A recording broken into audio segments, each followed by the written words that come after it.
तो बहुत गर्मी है। पापा पापा आप मेरे लिए आज क्या नहीं है? मैंने सुबह आपको बोला था ना कि अली का आज रोजा है, घर में भी कुछ खाने का नहीं है, जाए इसके लिए कुछ खाने का लेकर आए।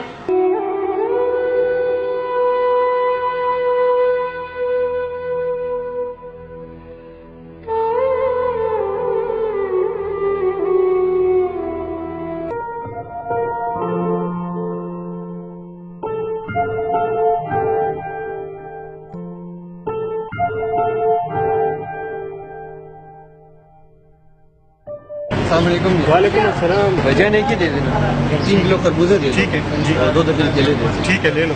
10 रुपए ज्यादा ले लो, कुछ चीज अच्छी डालना। साफ सुथरी चीजें चेक करके दिखाओ। नहीं चेक मत करो। भाईजान सलाम वालेकुम अस्सलाम। भाईजान ये आम कितने? 250 रुपए किलो है भाई, लो ना। गुजारा करो। यही रेट है, लेने लो नहीं लेने, बस दिमाग मत खाओ, जाओ रोजेदारी यहाँ ना। मेरे पास तो सिर्फ 100 रुपए हैं। तक मत करो, जाओ जाओ।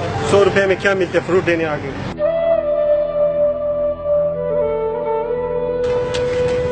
भाई बात सुनो यार, आप क्यों रो रहे हो? भाईजान मेरे आज बेटे का पहला रोजा है और अफ्तार में घर ले जाने के लिए कुछ भी नहीं है, और रमजान का महीना देखो और इनकी महंगाइयाँ देखो। ये तो है ही जालिम है यार। आप यकीन करो कि मैं कल बाहर के मुल्क से आया हूँ। बाहर इस तरह को कोई त्योहार आता है तो कीमतें कम कर देते हैं कि ज्यादा से ज्यादा लोग फायदा उठा सके, और ये पाकिस्तान कीमतें डबल कर देते हैं। ये कैसे मुसलमान है? बस भाई यार आप अपना दिल मत खफा करो। तो ये मेरी तरफ से अपने बेटे नहीं की- भाई मैं नहीं रख सकता। नहीं भाई, मेरी तरफ से आपके बेटे की इफ्तारी है भाई बोल सकते। कोई बात नहीं यार। वो मौला सबकी सुनता है, वो मौला सबकी सुनता है।